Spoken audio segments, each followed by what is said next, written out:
Guys, ini ada Kopex Gaming ya.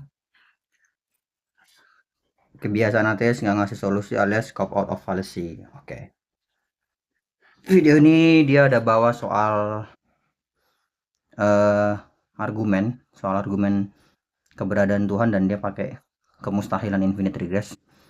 Coba kita lihat aja kita lihat penuh tapi aku memberikan tanggapan pada bagian infinite regressnya aja ya. Pengecualian, Tuhan tidak bisa dipertanyakan chance untuk hadirnya.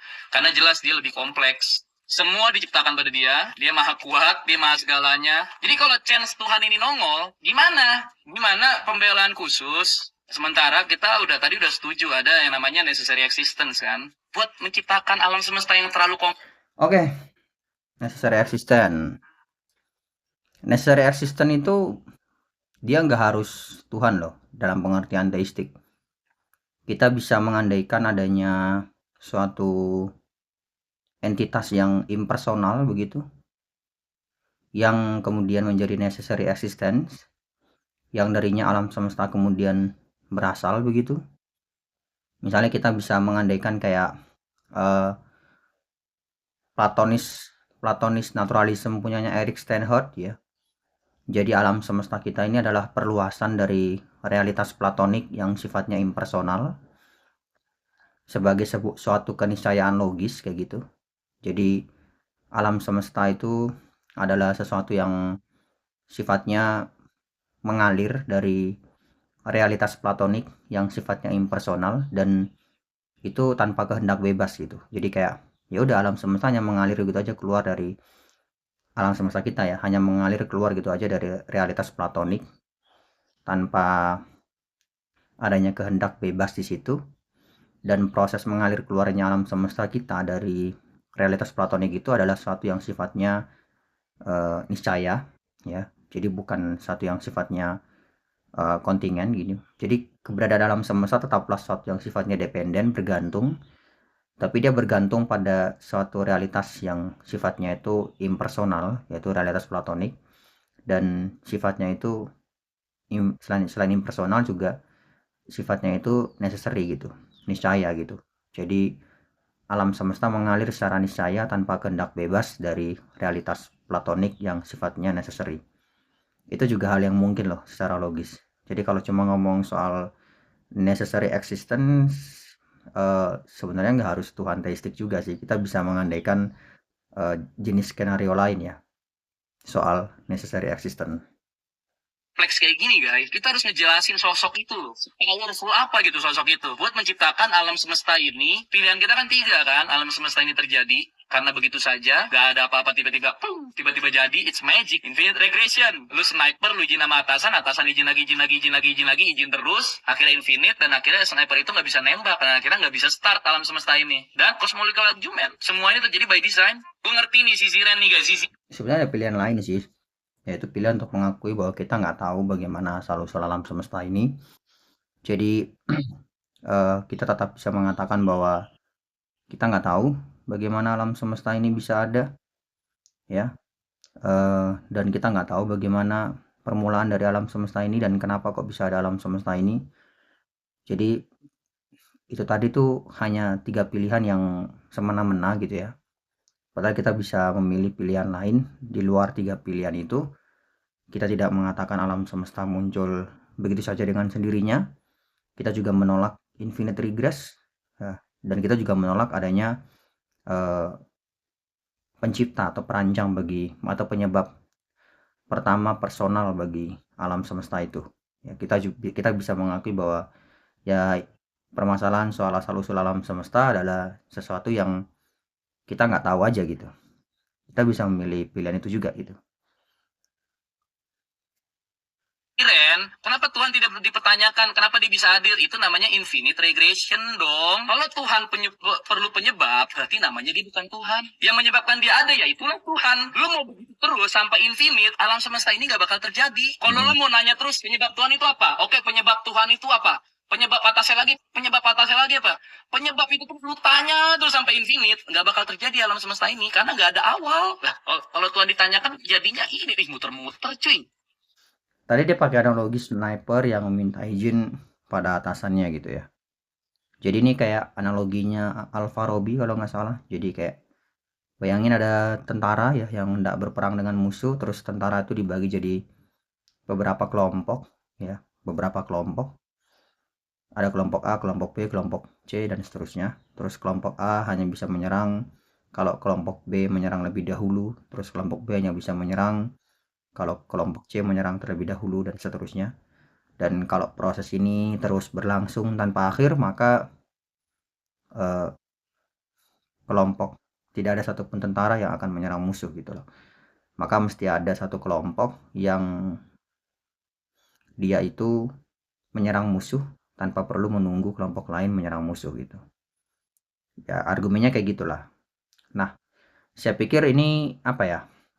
Ada dua hal yang perlu saya catat dari analogi kayak gini, kayak ilustrasi seperti ini. Yang pertama adalah bahwa ilustrasi semacam itu tuh mengandaikan adanya ruang dan waktu gitu loh. Kayak penyebab pertama dalam hal ini adalah kelompok, katakanlah kelompok X ya, kelompok tentara X gitu ya, yang menyerang tanpa perlu menunggu kelompok tentara lain. Kita sebut aja kelompok X. Kelompok X ini itu dari tidak menyerang menjadi menyerang, itu dia berarti berubah. Dia mengalami perubahan gitu loh. Dari tidak menyerang, ya kan, dia nggak nyerang nih sebelumnya. Terus menjadi menyerang gitu. Maka kelompok X ini itu mengalami perubahan dari sebelumnya tidak menyerang menjadi menyerang. Nah, kalau kita terapkan ini pada uh, ya dan perubahan itu hanya mungkin terjadi jika ada yang namanya ruang dan waktu.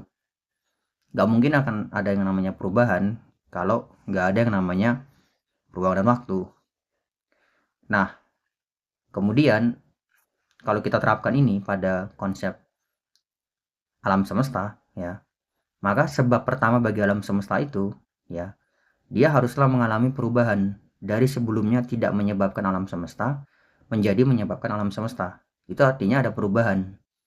Sama kayak kelompok tentara X tadi kan, dari tidak menyerang menjadi menyerang, itu kan berarti berubah. Sama nih dengan penyebab pertama yang tadi sebabkan, dari tidak menyebabkan menjadi menyebabkan, itu dia berubah gitu loh. Dan karena dia berubah, maka dia, dan karena perubahan itu hanya mungkin terjadi dalam konteks ruang dan waktu, maka penyebab pertama ini hanya mungkin mengalami perubahan, hanya mungkin menyebabkan dari sebelumnya tidak menyebabkan, jikalau penyebab pertama ini adalah sesuatu yang berada dalam konteks ruang dan waktu. Itu catatan pertama ya. Catatan yang kedua adalah bahwa eh, sebenarnya kita bisa ganti skenario-nya jadi kayak gini. Kayak kelompok tentara A nggak boleh menyerang sebelum kelompok tentara B menyerang. Terus kelompok tentara B nggak boleh menyerang sebelum kelompok tentara A menyerang. Hasilnya sama gitu loh. Nggak ada satupun kelompok di antara keduanya itu, baik kelompok A maupun kelompok B yang bisa menyerang musuh. Tetapi apakah berarti kelompok A dan kelompok B itu adalah sesuatu yang mustahil untuk ada? Ya enggak. Maka sama gitu. Infinite regress itu bukan hal yang mustahil untuk ada gitu loh. Rentetan peristiwa yang tidak terhingga itu mungkin aja dia ada gitu. Tetapi ya sama seperti halnya tadi kedua kelompok ini, A dan kelompok A tidak bisa menyerang sebelum kelompok B menyerang, tapi kelompok B nggak bisa menyerang sebelum kelompok A menyerang.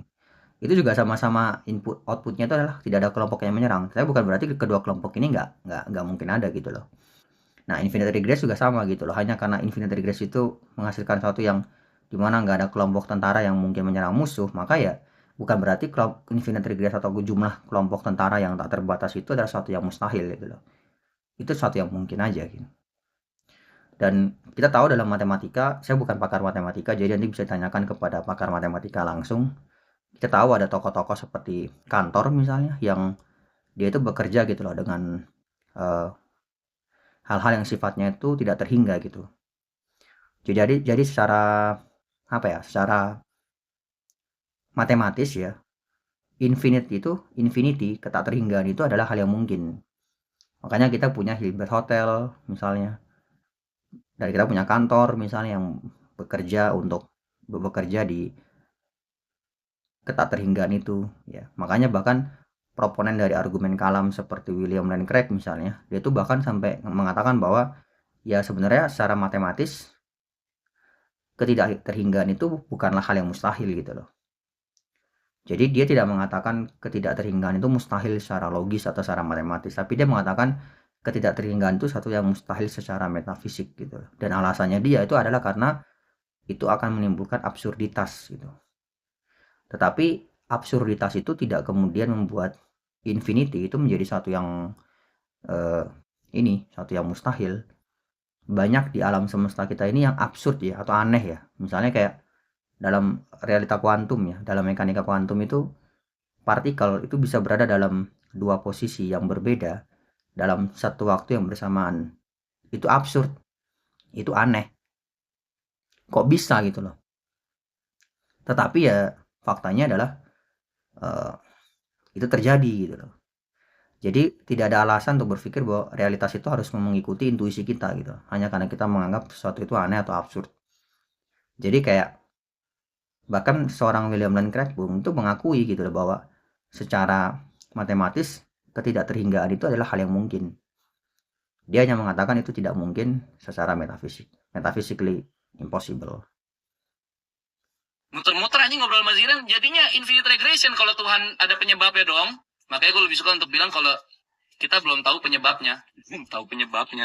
Gue jawab gak tahu tapi ya berusaha. Berarti kan gak ngasih solusi Ziren. Yang masuk akal kata Ziren, ini Tuhan harus ada penyebab. Lebih masuk akal mana guys? Tuhan ada penyebab apa Tuhan gak ada penyebabnya guys? Ziren bergantung sama argumen Alex Oku.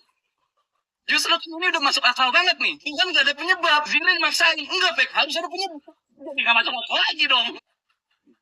Ini live literally apa yang dirasakan Arthur di chapter 6 meladeni ego dan ngepaksa argumen banget tapi giliran ditanya jawab belum tahu.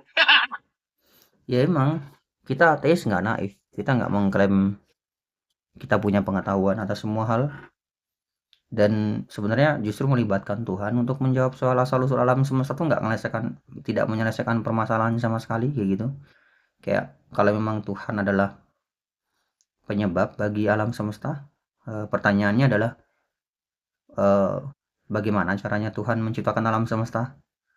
Dan kemudian kenapa juga dia menciptakan alam semesta? Kenapa dia menciptakan alam semesta dan bagaimana caranya dia menciptakan alam semesta? Jadi ya sebenarnya sama aja ya, nggak menyelesaikan problem gitu loh. Makanya kayak lebih simply kita mengatakan bahwa kita nggak tahu saat ini, pengetahuan kita terbatas terkait asal-usul alam semesta. Kita akui itu, dan menggunakan Tuhan dalam pengertian teistik itu sebenarnya nggak solving problem, karena problem yang sama itu tetap ada gitu. Kayak kita masih bisa menanyakan kenapa Tuhan memilih untuk menciptakan alam semesta dibandingkan tidak menciptakan alam semesta, dan bagaimana caranya dia menciptakan alam semesta. Ya tapi ini pembahasan lain ya teman-teman ya, aku cukup bahas sampai di sini aja. Itu teman-teman, terima kasih.